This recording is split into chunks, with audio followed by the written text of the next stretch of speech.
بمناسبة الإعلان اللي تم إصداره من يومين، إزاي لوجان قام من الموت وهيرجع إزاي تاني في فيلم ديدبول وولفرين، وحاجات تانية ما خدتش بالك منها في الإعلان وإيه أصولها من الكوميكس الأصلية اللي مستوحى منها الفيلم.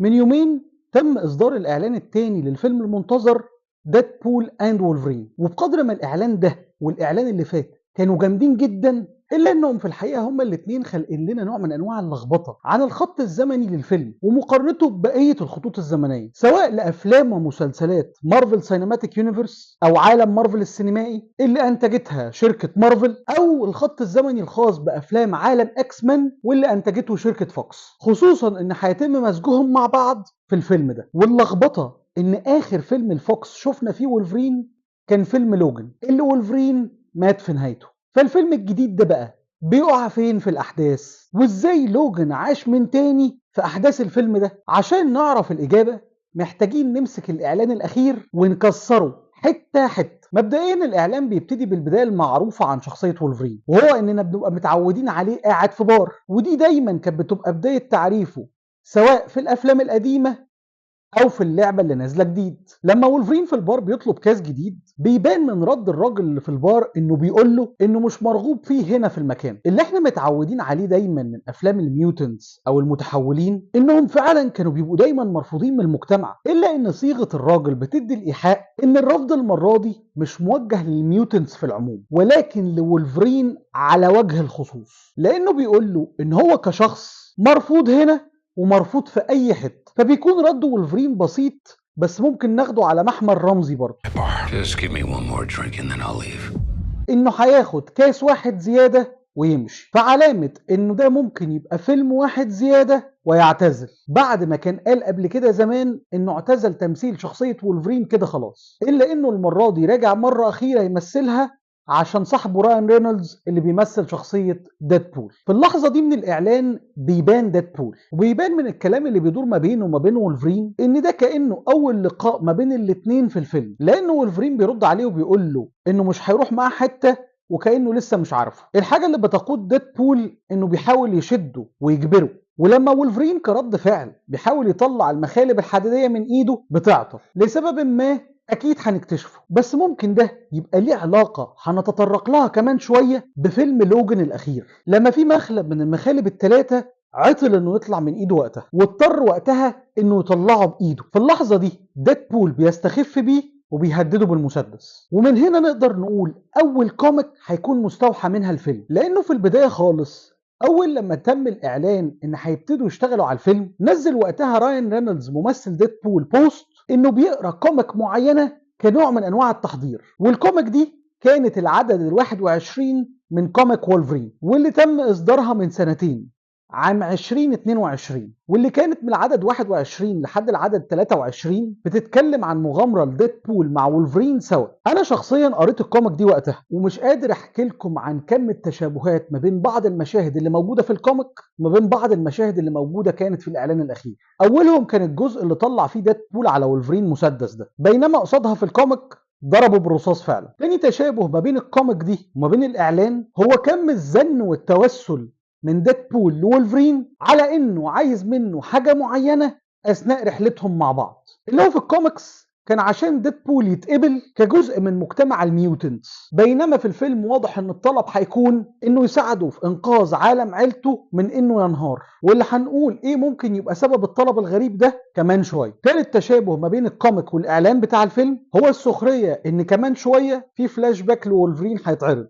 Want to talk about what's haunting you, or should we wait for a third act flashback? رابع واخر تشابه ما بين الكوميك وما بين الاعلان من وجهة نظري ان الخصم اللي بيوصلوا له في اخر الرحلة في القصتين بيبقى واحدة ست، سواء كانت شخصية الروبوت دينجر في الكوميكس او قصادها في الفيلم شخصية كاساندرا نوفا، واللي بيقال عليها الاخت التوأم لتشارلز اكزيفير الاب الروحي للاكس مان، والدليل انها طالعة في الاعلان صلعة هي كمان، وهنتكلم عليها بالتفصيل هي كمان بس كمان شوية لما يجي وقتها. نكمل بقى رحلتنا في تكسير الإعلان. ديدبول لما بيرفع المسدس على وولفرين بنتفاجئ إن وولفرين بيبتسم وهو بيقرب للمسدس، وده ليه سبب من الاتنين، يا إما سببه انه واثق جدا من قوته وقدرته، او السبب التاني انه لسبب ما بقى عنده نزعة انتحارية اعلى، انه في حاجة معينة عملها وكان نفسه ينتحر عليها ومستني اللي يساعده على ده. طب ده يا ترى اللي عمله ده ممكن يبقى ايه؟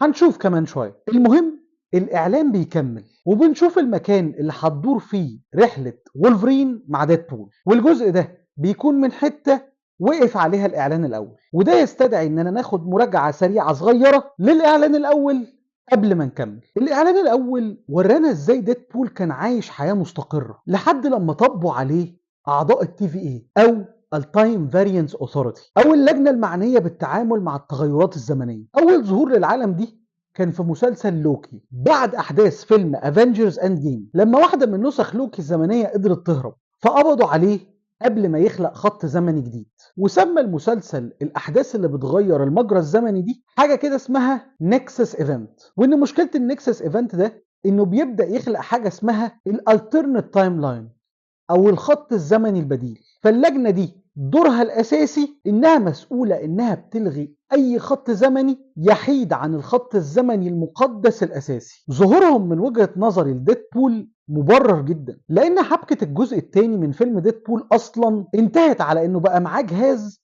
يقدر من خلاله يسافر عبر الزمن، وبيه رجع وأنقذ مراته قبل ما تتقتل. وكان واضح جدا من الإعلان الأول للجزء الثالث من الفيلم إنه كأنه بعدها عاش حياة كاملة معاه، فكأنه خلق خط زمني جديد ما كانش له انه يكون. بس هو في سؤال مهم جدا، هو الاحداث دي كلها حصلت امتى من مسلسل لوكي بالظبط؟ لان في حاجات كتير حصلت لهيئة TVA نفسها اثناء مسلسل لوكي. ابتدوا بيه ان كان بيبقى فيه خط زمني مقدس بيقتلوا كل اللي بيحيد عنه او يبعتوه لمكان اسمه ذا فويد، وهو منفى موجود في اخر الزمان بيلم كل اللي حاد عن الزمن الاصلي المقدس. وانتهى الموسم الاول من لوكي بمقتل شخصية كانج، الشخص اللي كان ورا تأسيس الهيئة دي، الحاجة اللي سمحت وأدت بعدها ان يبتدي ان يبقى فيه خطوط زمنية بديلة. وكأن الفكرة دي كانت هي المدخل لفكرة العوالم الموازية، وكانت هي المدخل لأفلام كتير زي مثلا فيلم سبايدر مان نو واي هوم، لما اشرار وابطال من عوالم سبايدر مان المختلفه ظهرت كلها في عالم اخر سبايدر مان بنتفرج عليه. وبعدها في الجزء الثاني من فيلم دكتور سترينج،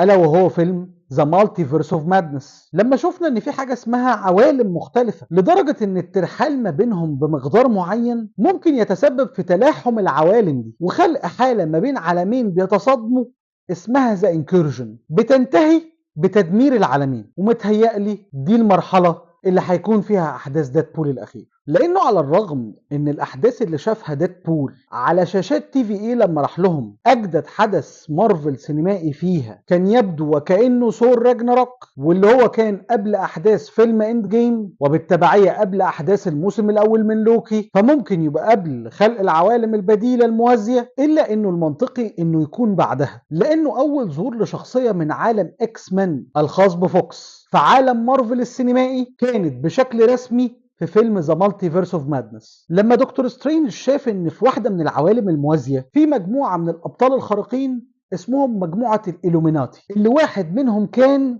تشارلز اكزيفير الاب الروحي للاكس مان. ومن بعدها في نهايه الفيلم الاحدث لمارفل فيلم ذا مارفلز كان في ظهور لدكتور هانك ذا بيست او الوحش في عالم موازي، وكان مفهوم ضمنيا ان العالم اللي هو فيه هو عالم الاكس مان. فده معناه ان ظهور TVA لديدبول قد يكون مربوط بمرحله ما بعد جنون العوالم الموازي، بس في نفس الوقت قد يكون قبل نهايه الموسم الثاني لمسلسل لوكي، اللي فيه نجح لوكي انه يسيطر على جماح جنون العوالم الموازي لما نصب نفسه في اخر الموسم الثاني اله للقصص. لانه لو كان احداث فيلم ديدبول اند وولفرين كانت بعد نهايه الموسم الثاني من لوكي ما كانش هيبقى فيه حبكه ان TVA عايزه توقف اي عالم من الاساس، ما خلاص لوكي سمح بوجود الكل. عشان كده نظريتي بتقول ان بنسبه كبيره احداث الفيلم هتكون بتحصل ما بين الموسم الاول والموسم الثاني من لوكي. وشخصيه بارادوكس الموظف في TVA اللي ظهر في الاعلان الاخير ممكن تبقى اجندته ببساطه ان زي ما كانوا زمان بيوظفوا ناس من زمن منشق، لا ده هيعلى بالحلم ويجند مجموعة من الخوارق من العوالم الموازية لسيطرة أكثر فاعلية على جنون العوالم واستعادة السيطرة بسرعة من جديد. وعشان كده ابتدى انه بيحاول يوظف ديدبول ويجهزه بمجموعة من الأسلحة اللي ممكن تساعده.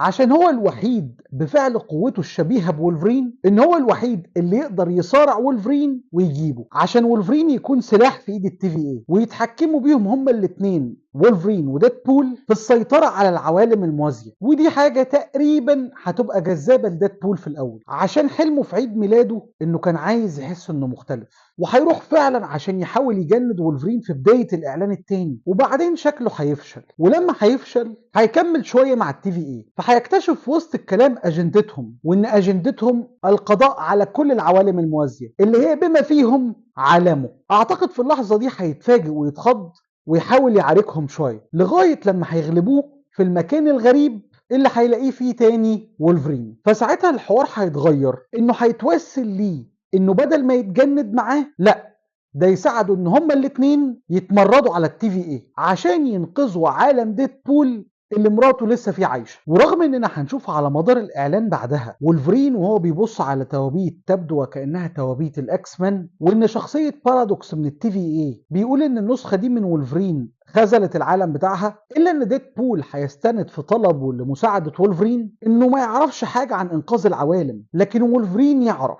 I don't know anything about saving worlds, but you do. وبنسبة كبيرة ده سبب اختيار أغنية Like a Prayer لمادونا في إعلان الفيلم ده. الأغنية اللي بتقول إن في الوقت والزمن اللي كل شخص عايش فيه لوحده، لما هتندهني هحس إن ده كأنه زي صلاة، وكأن ديدبول بيصلي ويستسمح وولفرين إنه يساعده في إنقاذ عالم مراته، لأنه من وجهة نظره خبير في إنقاذ العوالم. وده في حد ذاته تناقض غريب، لأنه هل وولفرين خذل عالمه زي ما بارادوكس بيقول، ولا وولفرين أنقذ عالمه زي ما ديدبول بيقول؟ الحقيقة إن مفيش تناقض، وولفرين هيبقى عمل الاتنين. وعشان نعرف إزاي لازم نبتدي نتناقش في النظرية التالية، وهو السؤال اللي ابتدينا بيه، اللي هو إزاي وولفرين رجع من الموت بعد فيلم لوجن، إنه يكون عايش من تاني في الفيلم ده. وعشان نبتدي نتكلم في النظرية لازم زي ما ردينا بالإعلان الأول، هو فيلم ديدبول وولفرين بيقع في أنهي حقبة زمنية في عالم مارفل السينمائي، وحطينا نقطة ان هو ما بين الموسم الاول والموسم الثاني من مسلسل لوكي، فبقى لازم نرد على نفس السؤال بس بالنسبة لعالم فوكس السينمائي لإكس مان، لانه بنسبة كبيرة فنظريتي بتقول ان احداث الفيلم ده مش هتكون بتدور بعد احداث فيلم لوجن اصلا، انما بعد احداث فيلم Days of Future Past. وعشان نعرف ازاي لازم نفتكر اصلا هو فيلم Days of Future Past كان بيتكلم عن ايه. ببساطة حبكة فيلم Days of Future Past كانت بتتكلم ان في مستقبل ديستوبي مظلم جاي في سنة 2023، ودي صدفة غريبة قوي ان السنة دي بعد السنة دي بسنة، بان في المستقبل الديستوبي المظلم ده هتبقى فيه روبوتات كتير بتقتل في المتحولين، وواخدين من قدرة ريفن اللي بتعرف تتحول لأي قدرة متحول. واللي بيوصلنا للوضع ده إن ريفن في الماضي بتبقى قتلت سياسي كان ضد المتحولين، فقبضوا عليها وأخدوا قدرتها وزرعوها في روبوتات قدرت تقضي على المتحولين. فبيطلب من وولفرين إنه هيسافر عبر الزمن للماضي بوعيه عشان يغير مجرى الزمن ده، وبينجح إنه يعمل كده فعلا، وبيرجع تاني للحاضر عشان يلاقيه أكتر استقرار والكل بيشكره. فده معناه ان نظريا هو انقذ العالم في مرة زي ما ديدبول قال بالظبط، انقذه من المستقبل المظلم الديستوبي. بس هو تقريبا للسبب ده الTVA محللين القبض عليه هو كمان، لانه بطريقة او باخرى هو كده يعتبر كأنه عمل نكسس ايفنت بسفره عبر الزمن وخلق زمن جديد موازي مستقر. بس هو الظاهر ان الزمن الجديد ده ما كانش مستقر قوي كده زي ما احنا متخيلين، لانه واضح انه النكسس ايفنت ده هو اللي هيخلق هوية كاساندرا نوفا اخت اكزيفير التوأم شريرة الفيلم. وعشان نعرف ازاي محتاجين نعرف الكوميكس اللي ظهرت فيها استاذة نوفا لاول مرة. اول ظهور لشخصية كاساندرا نوفا كانت في كوميكس اسمها ذا نيو اكس مان من تأليف واحد من كبار كتاب الكوميكس جرانت موريسون. وفي الكوميكس هي ما كانتش اخت توأم بالمعنى المفهوم قوي، هي اكتر كانت اقرب لفكرة القرين، كأنها بالاكتر انعكاس مظلم لاكزيفير اتخلق اول لما اكزيفير كان في جنين والدته، حاولت تقتله في رحم امهم، بس اول لما قاومها وهو طفل وتم اجهاضها قدرت كقرين تبني لنفسها جسم جديد وترجع تاني كشخصية كاساندرا نوفا وتحارب الاكس مان. والحاجة الاشهر لشخصية كاساندرا نوفا اللي نجحت انها تعملها في الكوميكس انها نجحت انها تعمل مذبحة للاكس مان اسمها مذبحة جنوشا، قدرت تقتل فيها 16 مليون متحول امعانا في تدمير حلم اكزيفير. عملت كده في الكوميكس بانها اثرت على شخصية السياسي اللي طلع في فيلم Days of Future Past عشان من خلاله تقدر تصدر امر المذبحة. فلما عرفنا كده بقى عن الكوميكس وعن شخصية كاساندرا نوفا في الكوميكس، فبالتبعية ايه اللي ممكن يكون حصل في فيلمنا؟ انقاذ وولفرين للعالم في فيلم Days of Future Past ممكن يكون قاد انه خلق فاريانت من اكزيفير من خلال وعيه، زي ما لوكي بطل المسلسل وسيلفا كانوا فاريانتس او زي بدايل من لوكي الاصلي بفعل التغيرات الزمنية. فكأن دي كمان هتبقى تقديمة كاساندرا نوفا، مش انها اخت توأم لاكزيفير كانت مختفية وظهرت فجأة، انما فاريانت من اكزيفير بسبب تغيير الزمن. زي ما اتقبل كده بالظبط ان يكون في نسخة بناتي او ستاتي من لوكي، فدي هي كمان هتكون النسخة البناتي من اكزيفير. لسبب ما هنعرفه في الفيلم هتطمع نوفا في السيطرة وهتبقى في الفيلم عايزة تطبق نفس المذبحة. وفكرة موت الاكس مان حتى بعد احداث Days of Future Past مش فكرة جديدة واتلعبت قبل كده في الكوميكس، لانه في عالم الكوميكس بعد ما صدرت كوميك Days of Future Past عام 1981 ونجحوا فيها انهم يغيروا فيها مسار الزمن، فبعدها صدرت كوميك عام 1988 يعني بعدها ب7 سنين اسمها The Fall of Mutants او سقوط المتحولين، وفيها الاكس مان ماتوا. وجزء كبير من موت الاكس مان في الكوميك دي كانت ان السياسي اللي كان ضدهم في Days of Future Past عمل نفس الحاجات اللي سبقت مستقبل Days of Future Past من جديد. فكأن الزمن ما اتغيرش قوي، وحتى بعد تغيير الزمن ماتوا تاني برضه. وكأن ده بيأكد نظريتي للفيلم انه اللي هيحصل ان بعد تغيير الزمن للافضل فتكرار مجزرة للاكس مان هتتم من جديد. طيب لو الموضوع كده، ايه سر احساس وولفرين بالذنب في الاعلان طالما هو انقذ العالم فعلا قبل كده في Days of Future Past؟ بنسبة كبيرة هيكون السبب انه بسبب اللي عمله هتتخلق هوية شخصية نوفا، ومش بس كده انما بنسبة كبيرة كمان بسبب الطريقة اللي هتنجح بيها نوفا انها تقتل الاكس مان. لانه ان كانت في الكوميكس قدرت تستخدم السياسي عشان تقدر تقتل المتحولين، فهي في الفيلم شكلها هتستخدم وولفرين نفسه على طريقة كوميك اولد مان لوجن. واللي رغم اننا افتكرنا ان فيلم لوجن هو اللي كان مستوحى منها، الا ان فيلم ديدبول اند وولفرين شكله هو اللي هيكون واخد الحبكة بشكل مباشر اكتر. لانه زي ما كان في الكوميكس وولفرين فاكر انه كان بيقتل اشرار، وبعدين لما فاق اكتشف انه قتل كل اصحابه، وان ميستيريو الشرير ملك الخداع لما الاشرار تحالفوا مع بعض ضد الابطال الخارقين فاستخدم وولفرين كسلاح لقتل الاكس مان. فبالتالي واضح انه في الفيلم بنفس الطريقه نظرا لتوأمة القدره الخارقه ما بين اكزيفير وما بين نوفا من التحكم والتواصل مع الاذهان، فشكلها كده هتقدر تخدع وولفرين وتخليه يقتل اصحابه بنفس طريقة ميستيريو في الكوميكس. بقول كده برضو لان في تشابه كمان جه في الاعلان الاخير للفيلم وكان موجود برضو في كوميكس اولد مان لوجن، الا وهو الجثة الكبيرة لأنت مان اللي كاساندرا نوفا هتستخدمها انها عايشة جواها كمقر، واللي بتأكد ان النسخة دي من العالم الشر فيها انتصر على الخير والابطال الخوارق والاكس مان اتقتلوا زي الكوميكس، وهتكون هي اللي مسيطرة كليا بمساعدة وولفرين حتى لو كان بشكل غير مباشر لما قتل الاكس مان. ومن هنا ده يبرر احساس الذنب الرهيب اللي حاسس بيه وولفرين في الاعلان انه كان انقذ عيلته من الاكس مان في Days of Future Past عشان ينتهي القدر انهم هيتقتلوا برضه، بس المرة دي على ايده، للدرجة اللي هتخلق عنده النزعة الانتحارية اللي هتخليه يبتسم ويتمنى الموت لما ديدبول جاله في اول الاعلان وهدده بالمسدس، بدل الحياة الجحيمية اللي هو عايشها اللي الناس فيها كلها بما فيهم الراجل اللي في البار بيتهموه انه مرفوض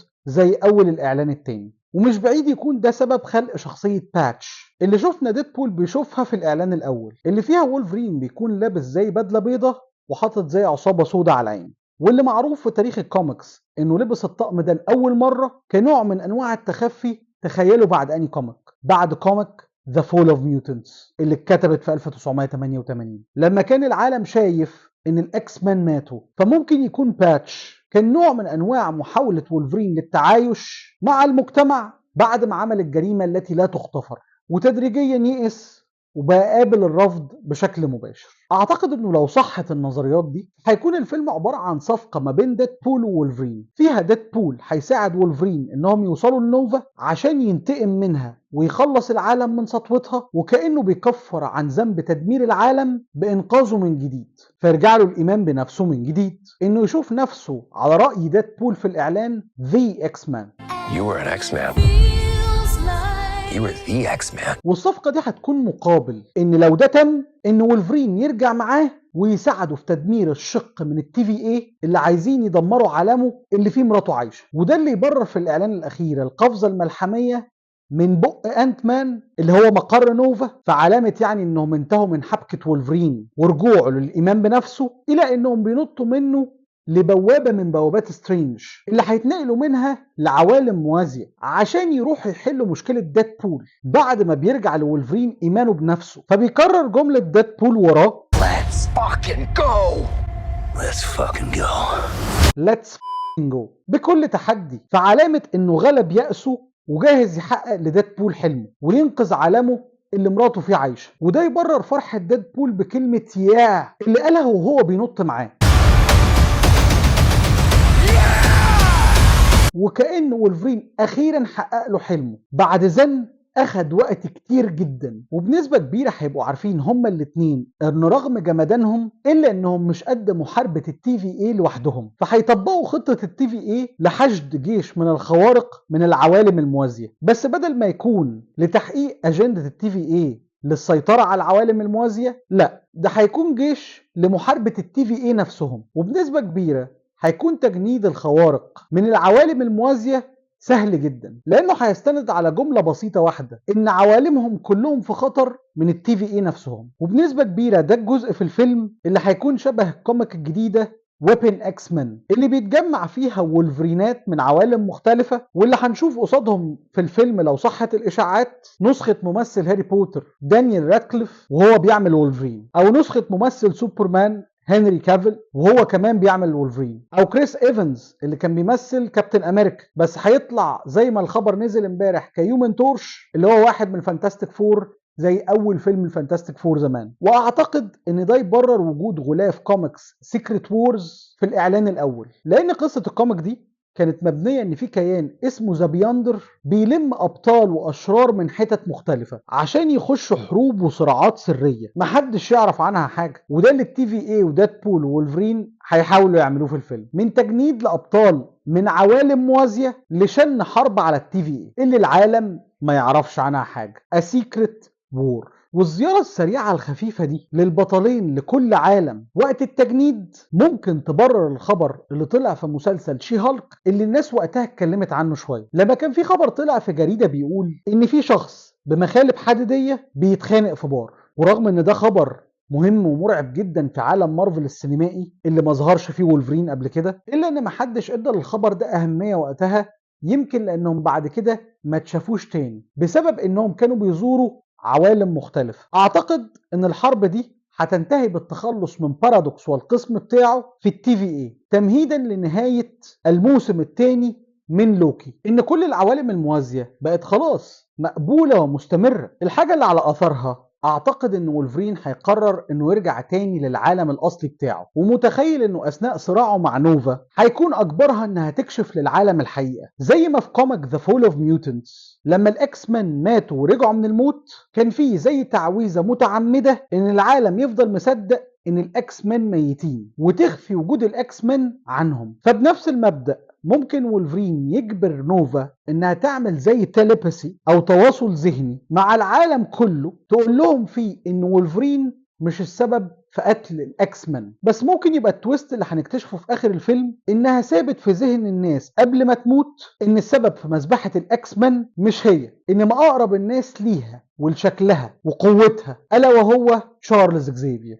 وبالتالي ده يبقى المدخل المنطقي جدا لفيلم لوجن، لانه زي ما شفنا كده في فيلم لوجن اننا لغاية اخر لحظة ما شفناش مشهد بيقول لنا هو الاكس مان ماتوا ازاي، والاكس مان بالنسبة لنا فضلوا ميتين لسبب مجهول، بس عرفنا تدريجيا في خبر اثناء الفيلم ان السبب في مذبحة الاكس مان اللي كانوا مختفيين فيلم لوجن كله كان هو تشارلز اكزيفير. ورغم اننا ربطنا المعلومة دي في فيلم لوجن بالكريزة اللي كانت بتيجي كل شوية لإكزيفير اللي كان بيفقد فيها السيطرة، إلا إن الحقيقة ممكن يطلع إن السبب الحقيقي هو كاساندرا نوفا عن طريق وولفرين من خلال قوة إكزيفير، ويكون ده السبب المنطقي إن إكزيفير شايل وزر التهمة. ديدبول وولفرين بنسبة كبيرة جدا هيكون فيلم قوي، وبنسبة كبيرة كمان هو فعلا مش جزء ثالث من ديدبول بقدر ما هو فيلمين في فيلم، كل واحد فيهم ليه حبكته الكاملة وتطور شخصية بطله بعقدته اللي عايز يحلها، وكأنهم فيلمين صغيرين في فيلم. كل فيلم فيهم هيكون بطله واحد من الاتنين والتاني هيلعب كسنيد ليه، وده شبه جدا الكوميك اللي كان بيقراها راين رينولدز واللي كنا بنتكلم عليها في اول الحلقه. الكوميك اللي رغم انها كانت معموله ان يبقى اسمها وولفرين، بس كان في مقدمتها ديدبول بيكتب اسمه بايده وكانها قصتهم هما الاثنين. فالفيلم ده من وجهه نظري مش جزء ثالث. الفيلم بيعلن ان ديدبول من حقه انه يحتفظ بعيلته، وولفرين يخرج من جحيم عقده الذنب، لان كل شخص يستحق نهايه سعيده. هستنى منكم في الكومنتات لو في اي حاجه انتوا عارفينها في الكوميكس ممكن كانت تبقى بتربط مع اعلانات الفيلم وانا ما خدتش بالي منها، زي مثلا اني احب اسمع وجهه نظركم، هو ديدبول وولفرين كانوا فين لما كانوا بيتكلموا مع بعض؟ هل ده في رايكم الفويد ولا الانكيرجن ولا صوره من صور نهايه العالم زي كوميك اولد مان لوجن؟ وليه بتقولوا كده؟ وما تنسوش لو عجبتكم الحلقه دي اعملوا لايك وسبسكرايب وفعلوا زرار الجرس عشان تجيلكم الاشعارات لاخر حلقات. سلام.